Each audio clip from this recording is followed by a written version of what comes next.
Attention, today's space launches are a bad idea, and there is another way to make it more efficient, and that is using a plane that climbs your rocket to a certain altitude and then detaches the rocket and it will ascend. In this video we will explain why, if this is more efficient, practically nobody uses it.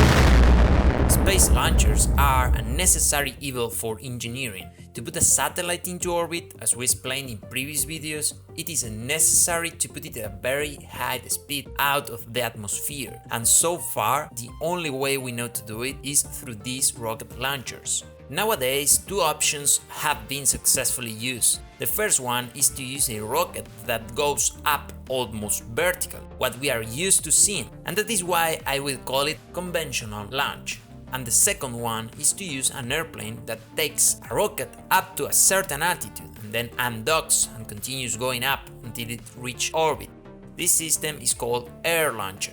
But something that did not enter my head until I researched for this video is why we have not switched to the second option, which uses aircraft. Well, let me explain. The most efficient aircraft in terms of fuel efficiency are airplanes. That's because the fuel used by the engines is used to move the aircraft forward, and it is the speed itself with respect to the air that generates lift on the wings.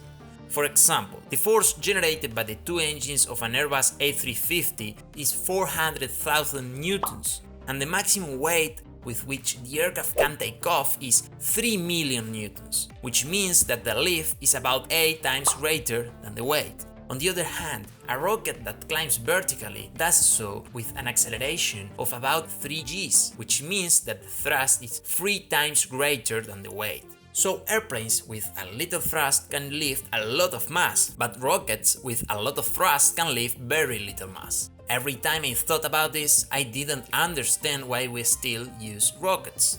As the main objective of the launchers is to put satellites into orbit, it is important to understand the following. Rockets with conventional launches that go to LEO orbit only manage to put into orbit 3 to 4% of the initial mass of the rocket. For those that go to geostationary orbit, the percentage is approximately 1%. With the example of the Falcon 9, the rocket weighs 550,000 kilograms and it can carry to LEO 22,000 kilograms, and to geostationary orbit only 8,000 kilograms. So to increase a little that percentage of mass that it puts into orbit will imply a radical change in the aerospace sector. The initial thought is that what you want to achieve with a spacecraft is to take your satellite to a certain altitude at a certain speed to enter the Earth orbit. So for that matter, the rocket should draw a straight line, because that is the shortest line, and therefore it minimizes the time in contact with the dense atmosphere, and that is wanted because of the air resistance that slows down the spacecraft. But be careful, because let's not forget that the rocket also has to gain speed, not only altitude, and if you go up vertically, it will be very difficult to accelerate because you literally go against gravity. For this reason, what is done is to tilt the rocket to gain more speed, even if it goes up slower, fighting the atmosphere, and also used to give the necessary direction to enter the orbit plane. But yes, doing this method to gain speed will make it longer to leave the atmosphere, and the resistance with the air will be greater than a straight line.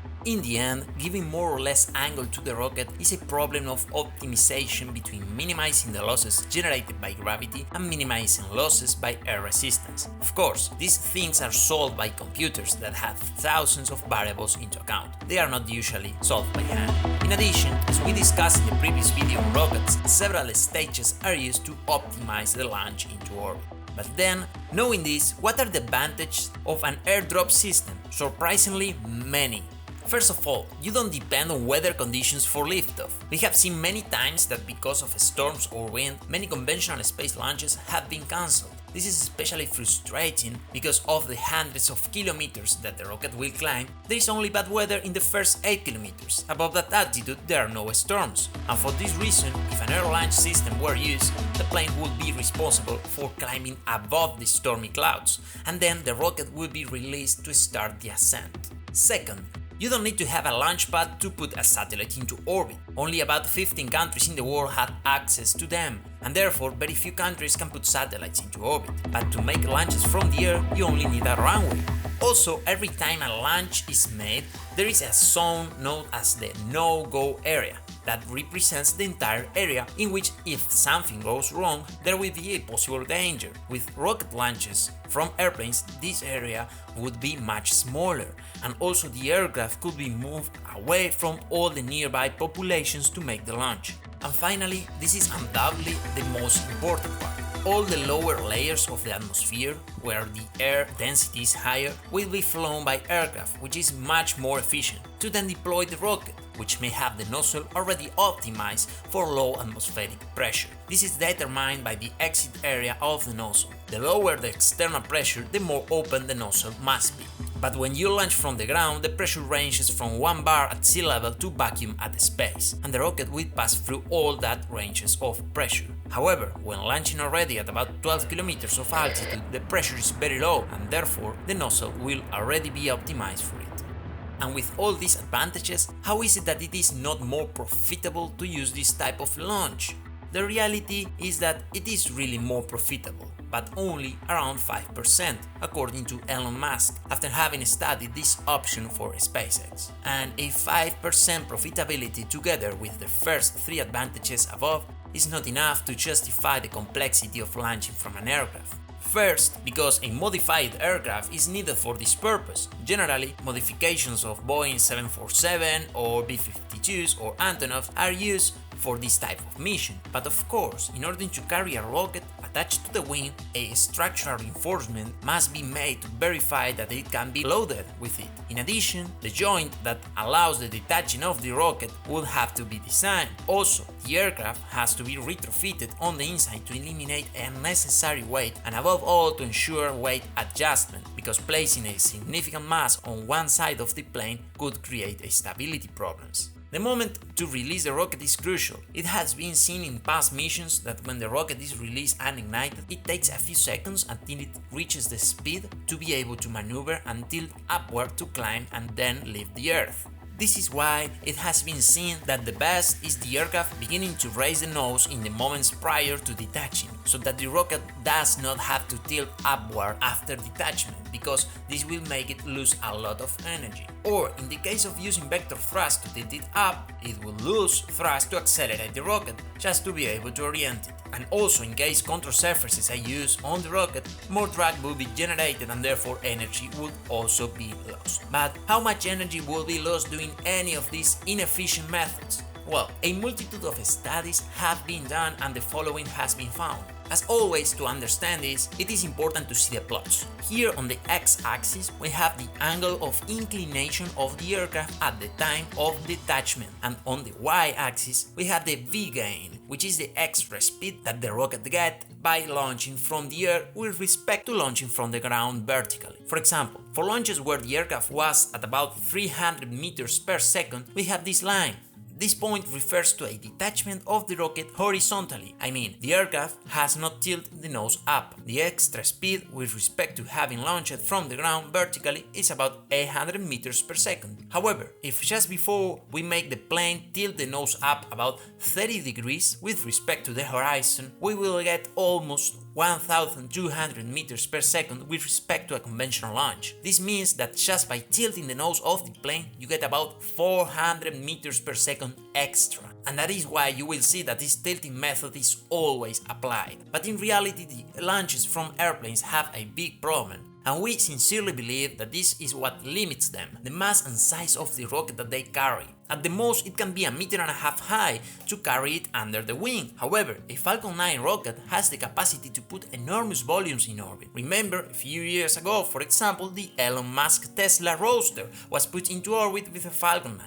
And that is where conventional rockets are strong, and when Starship comes into operation, it will be possible to put huge satellites into orbit. So it is not really a matter of choice between conventional rockets or air-launched rockets, but both techniques are good in their field. To put small rockets from countries without access to launch pad, it is a very good idea to launch from an aircraft. However, projects where size is required, conventional rockets are still the masters, although it is fair to comment on several things.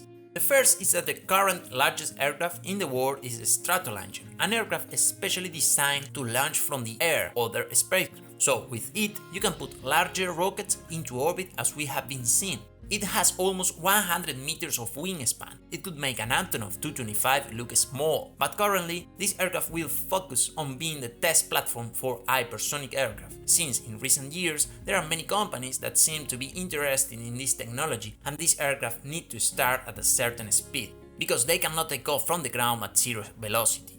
And the other point to comment on is that while researching for this video, we came across a great idea for airdrops. It consists of the use of cargo aircraft as launchers. For example, the C-5 Galaxy is proposed. The idea is that the rocket goes inside the aircraft. This way it would not be necessary to modify structurally the wing to attach the rocket.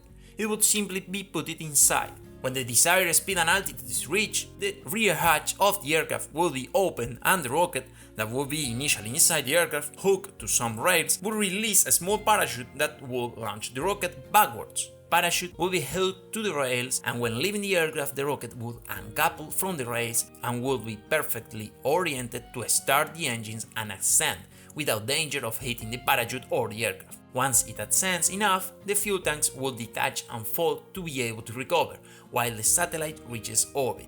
If you notice, the aircraft literally should not be changed. A normal C-5 could be used, and this is very positive since having a new type of aircraft to carry the rocket generates a lot of extra cost. However, if you use an existing aircraft, the price of the project will drop a lot. This has been called swift launch, and we will have to see if the idea really takes off in the next few years. As always in engineering, there isn't only one answer. The reality is that if conventional launches are used, it's for a multitude of factors that make them better. In the end, it happens as with the aerospace engines that some time ago we made 2 videos talking about them in the Spanish channel. This type of engine has several advantages over the bell-shaped rocket engine, and we remember that in the comment section many of you could not understand why, despite being more efficient, they were not used. Well, because not all the costs of launching a rocket are the fuel cost. You have to take into account the costs that can lead to design and manufacture this technology. And as Elon Musk says, there is a tendency to overestimate design and underestimate manufacturing. It is much more complicated to get to a good manufacturing process than to design on paper a rocket that works well. Thank you very much for watching this video, and if you want, you could subscribe to not miss new videos. And always remember to think supersonic.